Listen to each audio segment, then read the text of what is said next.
স্বাগত ডিবিসি সংবাদে আপনাদের সাথে আছি সোনিয়া আফরিন ঈশিতা। এবারে জানাবো খবরের বিস্তারিত।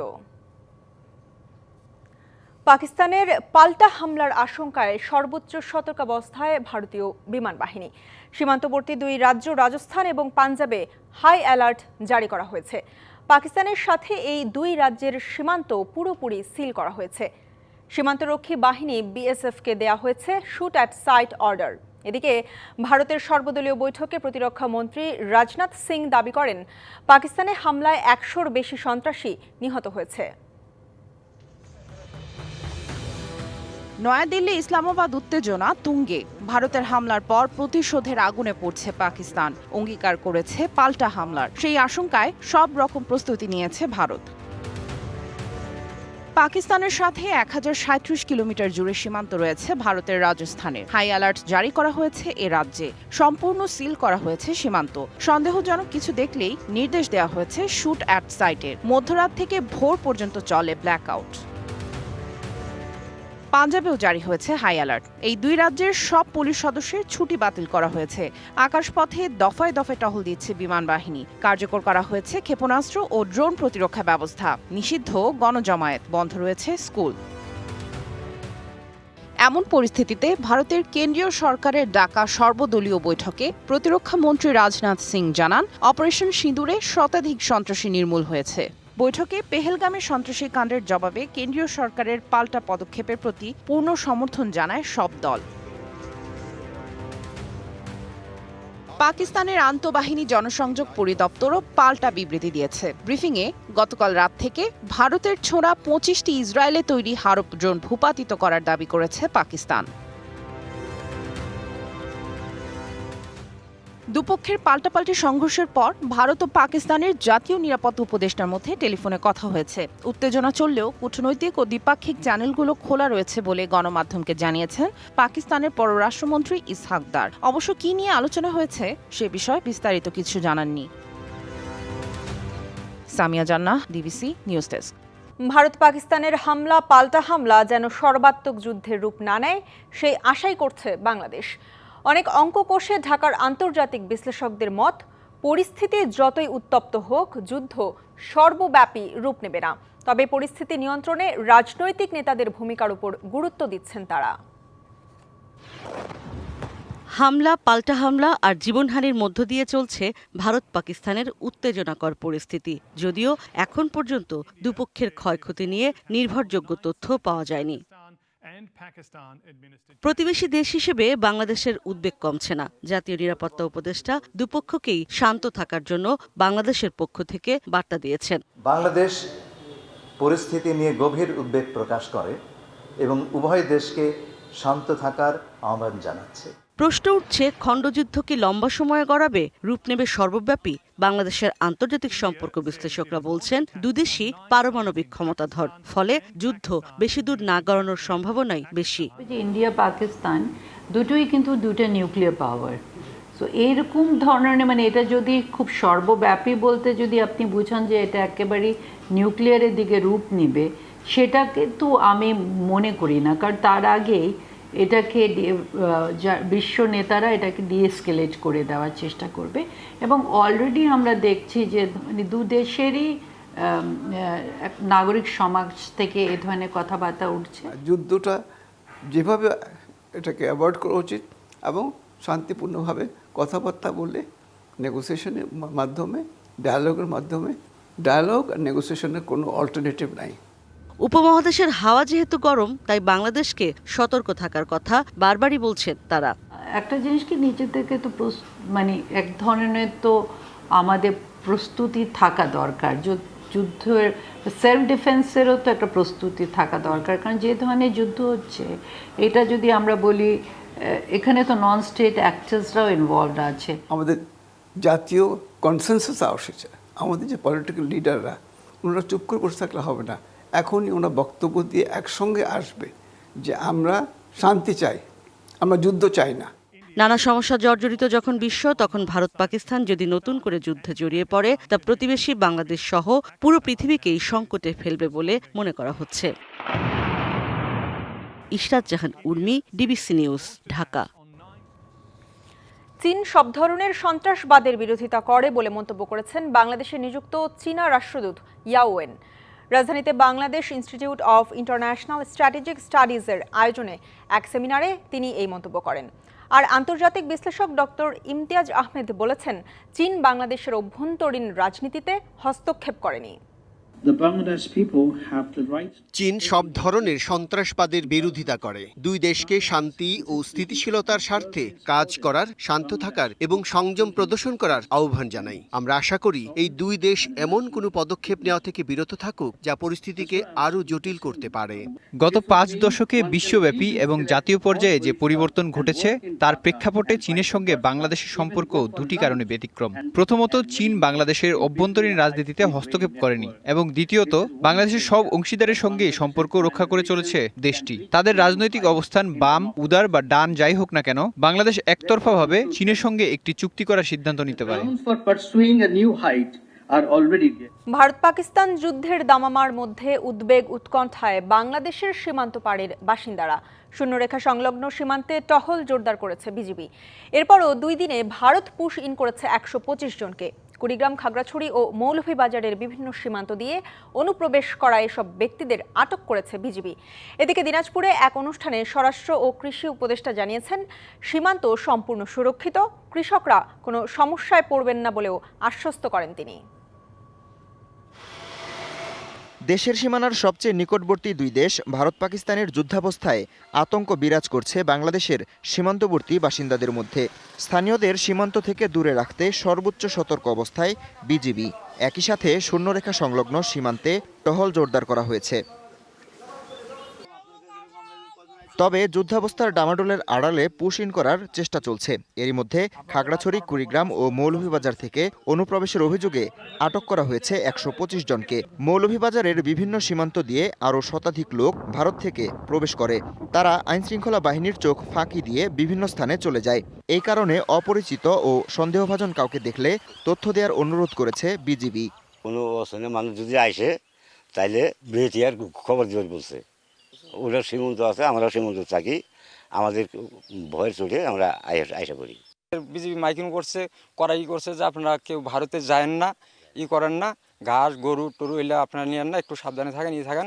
আমরাও আছি, আমাদের বিজিবির সাথে আমরাও আছি। বিএসএফ আমাদের ওই পাশের নাগরিককে পার করে দিল, কোনো আলোচনা না করায়, তো এটা ঠিক না।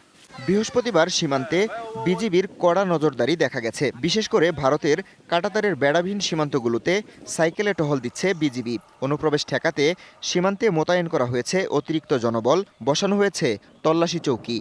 বাংলাদেশের লোক বাংলাদেশের জমিতে কাজ করতে যায়, ওই বিএসএফ মনে করে ওরা ইন্ডিয়াতে ঢুকছে, এই কারণে বাংলাদেশের লেবারদেরকে গালাগালি করে ধরে নিয়ে যায়। আইতে আন্দারে বিএসএফ এইদিকে ঘুরে লাইট মারে। যেহেতু সীমান্ত এলাকায় থাকি, আমরা একটু আতঙ্ক মনে হয়। দেশের সীমান্ত এলাকায় কৃষকদের ধান কাটতে কোনো সমস্যা নেই, জানিয়েছেন কৃষি ও স্বরাষ্ট্র উপদেষ্টা। আমাদের এই বর্ডার সম্পূর্ণ সিকিউর, এখানে কোনো ধরনের কোনো সমস্যা নেই, তারা ভালোভাবে ধান কাটতে পারবে। এরপরও অবৈধভাবে পুশ ইন, বিএসএফের তৎপরতা বৃদ্ধি সহ সামগ্রিক পরিস্থিতিতে আতঙ্কিত সীমান্তবাসী। শিগগিরই রাষ্ট্রীয়ভাবে সংকট সমাধানের প্রত্যাশা তাদের। Habibur Rahman, DBC news desk. Corridor কোনো ছোট বিষয় নয়, তাই চট্টগ্রামের মতো জায়গায় করিডোর দেওয়ার আগে দেশের জনগণ ও রাজনৈতিক দলগুলোর রায় নিতে হবে সরকারকে। দুপুরে পঞ্চগড়ের আটোয়ারিতে এসব কথা বলেছেন জাতীয় নাগরিক পার্টির উত্তরাঞ্চলের মুখ্য সংগঠন সার্জিস আলম। অভিযোগ করেন, অন্তর্বর্তী সরকার অনেক গুরুত্বপূর্ণ জায়গায় অবহেলা করছে, কিন্তু এখানে অবহেলা করার সুযোগ নেই। সার্জিস বলেন, পৃথিবীর ইতিহাসে করিডোরের নাম করে বিদেশি এজেন্ট, গোয়েন্দা সংস্থা, বিভিন্ন দেশ ও ইউএন ঢুকেছে বিভিন্ন দেশে। জাতিসংঘের নাম করে বিভিন্ন ধরনের সাম্রাজ্যবাদী মানুষ ঢুকেছে। এই সুযোগ বাংলাদেশে হতে দেয়া হবে না বলেও সাফ জানিয়ে দেন সার্জিস আলম।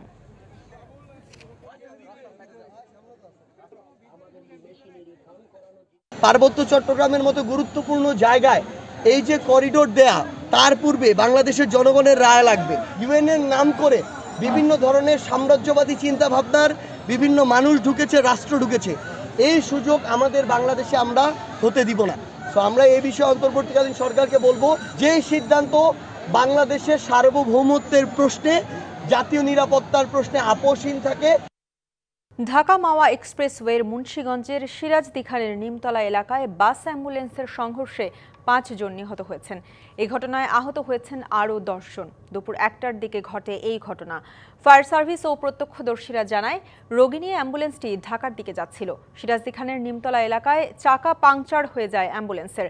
মহাসড়কের পাশে চাকা ঠিক করার সময় গোল্ডেন লাইন পরিবহনের একটি বাস পেছন থেকে অ্যাম্বুলেন্সকে ধাক্কা দেয়। তখন দাঁড়িয়ে থাকা অ্যাম্বুলেন্স আরোহীদের চাপা দেয়। এতে একই পরিবারের 3 জন সহ 5 জন নিহত হন। আহত হন আরও 10 জন। গুরুতর আহতদের ঢাকায় পাঠানো হয়। গুলশানে অবৈধভাবে ফ্ল্যাট নেয়ার অভিযোগে শেখ হাসিনার ভাগ্নি সাবেক ব্রিটিশ এমপি টিউলিপ সিদ্দিককে 14 মে দুদকে তলব করা হয়েছে। বিকেলে রাজধানীর সেগুনবাগিচায় দুদক কার্যালয়ে সংস্থাটির উপপরিচালক আক্তারুল ইসলাম এই তথ্য জানান।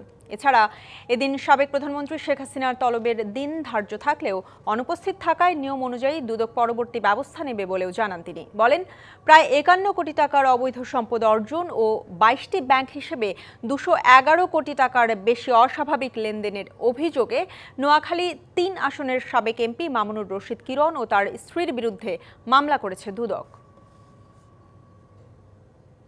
রিজওয়ানা সিদ্দিক ওরফে টিউলিপ সিদ্দিকের নামে একটি ফ্ল্যাটের রেজিস্ট্রি মূলে বিগত কয়েকদিন আগে একটা মামলা হয়েছে। মামলার তদন্তের স্বার্থে মামলার বাদী আগামী 14 মে তাকে ব্যক্তিগত শুনানির জন্য দুদকে ডেকেছেন। ভারত পাকিস্তানের উত্তেজনাকর পরিস্থিতিতে বাংলাদেশের সীমান্তে রয়েছে সতর্ক পাহারা। সীমান্ত পরিস্থিতি নিয়ে আরও জানাতে রাঙামাটি থেকে আমাদের সাথে সরাসরি যুক্ত হচ্ছেন সহকর্মী সৈকত রঞ্জন চৌধুরী। সৈকত, সতর্কতার অংশ হিসেবে কি কি পদক্ষেপ নেওয়া হয়েছে বিস্তারিত জানাবেন। ঈশিতা, যেমনটি আপনি বলছিলেন সেটি হচ্ছে গতকাল বুধবার ভোর থেকে মূলত খাগড়াছড়ির মাটিরাঙ্গা এবং পানছড়ি উপজেলার 3টি সীমান্ত এলাকা দিয়ে অনুপ্রবেশ করে ভারতীয় বেশ কিছু নাগরিক এবং তাদের সংখ্যা প্রশাসনিকভাবে বলা হচ্ছে তাদের সংখ্যা হচ্ছে 72 এবং তাদের অধিকাংশই হচ্ছে নারী এবং শিশু এবং তাদেরকে বলা হচ্ছে যে অভিযোগটি করা হচ্ছে যে তারা স্বইচ্ছায় বাংলাদেশে প্রবেশ করেনি, তাদেরকে ভারতীয় সীমান্তরক্ষী যে বাহিনী বিএসএফ আছে তারা তাদেরকে জোর করে তাদেরকে খাগড়াছড়িতে প্রবেশ করানো হয়েছে এবং মাটিরাঙ্গা থেকে যারা মাটিরাঙ্গা দিয়ে যারা প্রবেশ করেছে তাদেরকে স্থানীয় বাড়িতে রাখা হয়েছে এবং পানছড়িতে বিভিন্ন পথ দিয়ে যারা প্রবেশ করেছে তাদেরকে পানছড়ির একটি সরকারি প্রাথমিক বিদ্যালয়ে রাখা হয়েছে এবং 2 জায়গারই কিন্তু যারা প্রবেশ করেছে তাদেরকে বিজেপি আটক করেছে এবং মানবিক দৃষ্টিকোণ থেকে বিবেচনা করে তাদেরকে খাবারের ব্যবস্থা করা হচ্ছে। স্থানীয় প্রশাসন তাদেরকে খাবার দাবার দেওয়া হচ্ছে বলতে, তবে তাদেরকে আটক করা হয়েছে এবং এই যে প্রবেশের মধ্য দিয়ে কিন্তু সেই সীমান্তবর্তী এলাকাগুলোতে নজরদারি বাড়ানো হয়েছে এবং বিজেপি আরও কঠোর পদক্ষেপ নিয়েছে এবং নজরদারি বাড়িয়েছে। তবে এই আশেপাশের যে এলাকাগুলো আছে সেই এলাকাগুলোতে এক ধরনের ভীতিকর পরিস্থিতি তৈরি হয়েছে যেহেতু ওখান থেকে অনুপ্রবেশকারীরা প্রবেশ করেছে এবং স্থানীয়ভাবে জানা যাচ্ছে যে যাদেরকে অনুপ্রবেশ করানো হয়েছে তারা সকলেই গুজরাটের বাসিন্দা। তারা ভারতীয় বিএসএফ তাদেরকে জোরপূর্বক এই খাগড়াছড়ি বিভিন্ন সীমান্ত দিয়ে তাদেরকে প্রবেশ করা হয়েছে। ওখানকার জেলা প্রশাসক, খাগড়াছড়ির জেলা প্রশাসকের সাথে আমার কথা হয়েছে, তিনি যেটি জানিয়েছেন যে তাদেরকে দ্রুততম সময়ে পুশব্যাক করার যে ব্যবস্থা সেই উদ্যোগটি তারা গ্রহণ করছে এবং মূলত যে সীমান্ত যে এলাকাগুলো আছে সেগুলোতে আরও কঠোর নজরদারি করা হচ্ছে, ব্যবস্থা করা হচ্ছে যাতে কোনোভাবেই আর কোনো অনুপ্রবেশকারী মানে পার্বত্য চট্টগ্রামের কোনো সীমান্ত দিয়ে প্রবেশ করতে না পারে এবং কঠোর অবস্থানে রয়েছে এখানকার বিজেপি। আপনাকে ধন্যবাদ। ছাত্র জনতার অভ্যুত্থানে আওয়ামী লীগ সরকারের পতনের 9 মাস পর দেশ ছাড়লেন সাবেক রাষ্ট্রপতি আব্দুল হামিদ। রাত 3:05 থাই এয়ারওয়েজের একটি ফ্লাইটে ব্যাংককের উদ্দেশ্যে দেশ ছাড়েন তিনি। আব্দুল হামিদ হত্যা মামলার আসামি হলেও জানে না ইমিগ্রেশন কর্তৃপক্ষ। তারা বলছেন তার দেশ ত্যাগে নিষেধাজ্ঞাও ছিল না। আর পরিবার জানিয়েছে চিকিৎসকদের পরামর্শে বিদেশে গেছেন আব্দুল হামিদ। বুধবার রাত 11টার দিকে হজরত শাহজালাল আন্তর্জাতিক বিমানবন্দরে যান আব্দুল হামিদ। ইমিগ্রেশনে প্রয়োজনীয় যাচাই বাছাই শেষে দেশ ছাড়ার সবুজ সংকেত পান সাবেক এই রাষ্ট্রপতি। ইমিগ্রেশন কর্তৃপক্ষ জানিয়েছে দেশ থেকে নিষেধাজ্ঞা না থাকায় আব্দুল হামিদকে চিকিৎসার জন্য যেতে দেওয়া হয়েছে। তিনি হত্যা মামলার আসামি কিনা তা তাদের জানা নেই। আব্দুল হামিদের পরিবার বলছে চিকিৎসকদের পরামর্শেই তিনি বিদেশে গেছেন। সঙ্গে আছেন শ্যালক ডাক্তার নওশাদ খান ও ছোট ছেলে রিয়াদ আহমেদ। গত 14 জানুয়ারি কিশোরগঞ্জ সদর থানায় সাবেক রাষ্ট্রপতি আব্দুল হামিদের বিরুদ্ধে একটি হত্যা মামলা করা হয়। আসামি করা হয় সাবেক প্রধানমন্ত্রী শেখ হাসিনা, শেখ রেহানা, সজীব ওয়াজেদ জয়, সাইমা ওয়াজেদ পুতুল, ওবায়দুল কাদের সহ আরও 124 জনকে। 2013 সালের 24 এপ্রিল প্রথম দফায় দেশের 20তম রাষ্ট্রপতি হিসেবে শপথ নেন আব্দুল হামিদ। দ্বিতীয়বার রাষ্ট্রপ্রধান হন 2018 সালের 24 এপ্রিল। মেয়াদ শেষে 2023 সালের 24 এপ্রিল বঙ্গভবন ছাড়ার পর রাজধানীর নিকুঞ্জের বাসায় ওঠেন আব্দুল হামিদ। Bijan Kumar Das, DBC news, Dhaka. জেলায় জেলায় সংকট সমস্যা, তা থেকে উত্তরণের চ্যালেঞ্জ আর সম্ভাবনার কথা তুলে ধরতে চলছে ডিবিসি এক্সপ্রেস। বিশেষ এই আয়োজনে মতামত থাকছে তৃণমূল থেকে শুরু করে নীতি নির্ধারকদের। ডিবিসি এক্সপ্রেস আজ সারাদিন আছে সিরাজগঞ্জে। নদীবেষ্টিত জেলা সিরাজগঞ্জ। সিএসআরএম ডিবিসি এক্সপ্রেস আজ সারাদিন ছিল এই সিরাজগঞ্জ জেলায়। এখানের সমস্যা, সংকট ও সম্ভাবনা নিয়ে কাজ করেছে এবং সাধারণ মানুষের সঙ্গে কথা বলেছে। সেখানে একটি বিষয় উঠে এসেছে, সিরাজগঞ্জ জেলা হচ্ছে নদীবেষ্টিত, তাই এই নদী ভাঙ্গন কবলিত এলাকা নিয়েই তাদের হচ্ছে বিভিন্ন সমস্যার সৃষ্টি হয়েছে। সেসব বিষয়ে নদী ভাঙ্গন নিয়ে আমরা এখন কথা বলবো সিরাজগঞ্জ পানি উন্নয়ন বোর্ডের নির্বাহী প্রকৌশলী, তার সঙ্গে কথা বলবো তিনি তাদের পক্ষ থেকে কি কি ধরনের পদক্ষেপ নেওয়া হয়েছে এই নদী ভাঙ্গন রোধে। তো আপনার কাছে যদি জানতে চাই, সিরাজগঞ্জে যে যমুনা নদী রয়েছে সেই নদীর ভাঙ্গন রোধে আপনারা কি কি পদক্ষেপ নিয়েছেন? আমরা যমুনা নদীর যে ভাঙ্গন হচ্ছে এটা 80 দশক হতেই হচ্ছে। যমুনা নদীতে ভাঙ্গন সিরাজগঞ্জ জেলায় বিশেষ করে আমরা 90 দশক থেকে আমরা ব্লকের কাজ শুরু করি। ইতিমধ্যে আমরা অনেকগুলো প্রজেক্ট আমরা এই সিরাজগঞ্জ জেলায় বাস্তবায়ন করেছি পানি উন্নয়ন বোর্ড কর্তৃক। ফলে যমুনা নদীর যে আমাদের যমুনা নদীর ব্রিজ যে আছে, ব্রিজ থেকে উজান পর্যন্ত প্রায় 40 কিলোমিটার জায়গা আমরা নদী ভাঙ্গন হতে রক্ষা করতে পেরেছি। আর আমাদের এখন ভবিষ্যতে যে পরিকল্পনাটা আছে, আমরা যমুনা নদীর ভাটিতে আমাদের আরও 40 কিলোমিটার জায়গা ডান তীরে আমাদের আছে নদী ভাঙ্গন রোধ করতে হবে এবং যমুনা নদীর বাম পারেও আমাদের কাজীপুর উপজেলার কিছু অংশ এবং চৌহালি জেলার কিছু অংশ এখনও অরক্ষিত রয়েছে। এই অরক্ষিত পরিমাণ বাম তীরে আছে 23 কিলোমিটার এবং ডান তীরে আছে আমাদের প্রায় 25 কিলোমিটার।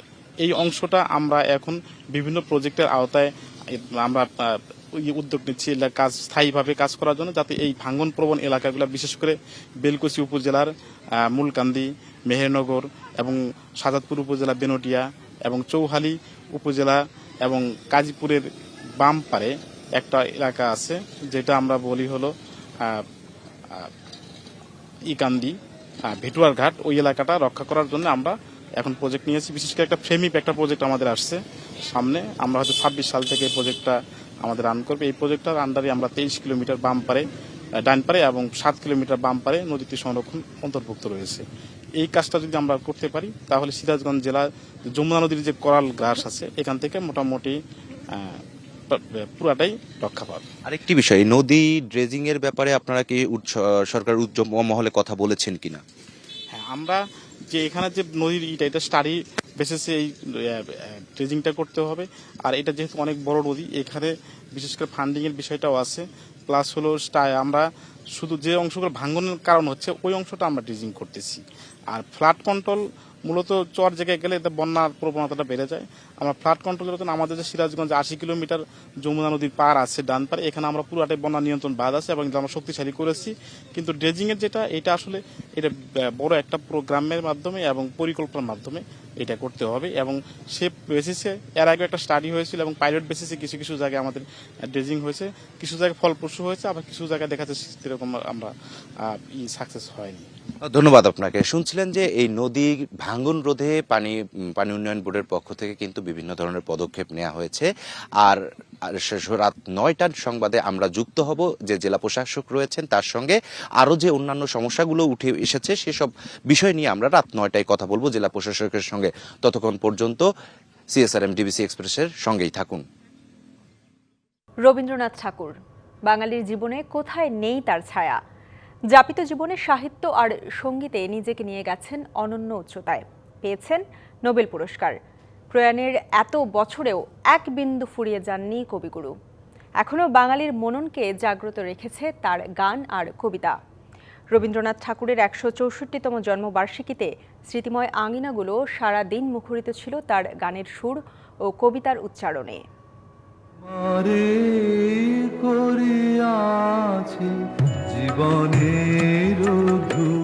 ছন্দে, গীতিতে, গদ্যে, চিন্তায়, মননে বাঙালিকে রবীন্দ্রনাথ ঠাকুর তুলে ধরেছেন বিশ্ব দরবারে।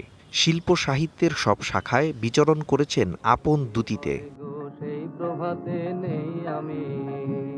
বিশ্ব জয় করা এই মনীষী এখনও সুখে দুঃখে, প্রেমে বিরহে, বিদ্রোহে বাঙালির বড় আশ্রয়। 25শে বৈশাখ মানেই বাঙালির জন্য এক অনন্য দিন। হে নূতন দেখা দিক আর 12 জন্মের প্রথম শুভক্ষণ। রবীন্দ্র জয়ন্তীতে কবিগুরুর স্মৃতিধন্য সিরাজগঞ্জের শাহজাদপুরের কাছারি বাড়ি মুখরিত ছিল তার সৃষ্টিতেই। এবারের প্রস্তুতি আমাদের অনেক ভালো, সুন্দরভাবে আমরা রবীন্দ্র জয়ন্তী পালন করব। শাহজাদপুরবাসী অপেক্ষা করছে। এই অবস্থান থেকে একটা মানুষ একই সাথে তিনি সৃজনশীল কর্ম করছেন, একই সাথে সমাজ নিয়ে ভাবছেন, শিক্ষা নিয়ে ভাবছেন, ধর্ম নিয়ে ভাবছেন। কুষ্টিয়ার শিলাইদহে কবির স্মৃতি বিজড়িত কুঠিবাড়িতেও শুরু হয়েছে 3 দিনের রবীন্দ্র মেলা। মেলা ঘিরে কুঠিবাড়ি আঙিনা দর্শনার্থীর পদচারণায় মুখর। 64তম জন্মবার্ষিকী উপলক্ষে আমরা এখানে উপস্থিত হয়েছি। এখানে আসতে পারে নিজেকে ধন্য মনে করছি। সাহিত্যের প্রত্যেকটা জায়গায়, গান থেকে শুরু করে সঙ্গীত, গীতিকার, সর্ব জায়গায় ওনার বিচরণ। প্রতি বছরই রবীন্দ্র ভক্তরা নওগাঁয় ছুটে আসেন কবির প্রতি গভীর প্রেম আর ভালোবাসার টানে। প্রতিশর জুড়ে বসে কবি ভক্তদের মিলন মেলা। যতদিন থাকবে আমাদের এই বঙ্গভূমি, ততদিন বেঁচে থাকবে আমাদের এই রবীন্দ্রনাথ ঠাকুর। তবে আয়োজন নিয়ে কবি ভক্তদের রয়েছে আক্ষেপ। এছাড়া রোদ বৃষ্টির খেলার ফাঁকে সিলেটে কবিগুরুর প্রতিকৃতিতে শ্রদ্ধাঞ্জলি দেয় জাতীয় রবীন্দ্র সঙ্গীত সম্মিলন পরিষদ। রবীন্দ্র সাহিত্য চর্চা ও বিকাশে আরও উদ্যোগ চান রবীন্দ্র অনুরাগীরা। শুধু 25শে বৈশাখ আর 22শে শ্রাবণী নয়, রবীন্দ্রনাথ থাকবেন বাংলা ও বাঙালির আকাশ জুড়ে। Nazmus Sakib Sami, DVC news desk. আন্তর্জাতিক ফুটবলে বাংলাদেশকে প্রতিনিধিত্ব করার সুযোগ পেয়ে উচ্ছ্বসিত কানাডা প্রবাসী ফুটবলার সমিত সোম। পাশাপাশি লাল সবুজের প্রতিনিধি হবার এই প্রক্রিয়ার সাথে যুক্ত সবাইকে ধন্যবাদ জানিয়েছেন এই ফুটবলার। সামাজিক মাধ্যমে এক বার্তায় এসব জানান সমিত সোম। Hi everybody, this is Shomit Shom. Very excited to represent Bangladesh at the international level in football. A huge thanks to everybody for your support. And a huge thanks to everybody who helped speed up the process and make this possible. Thanks.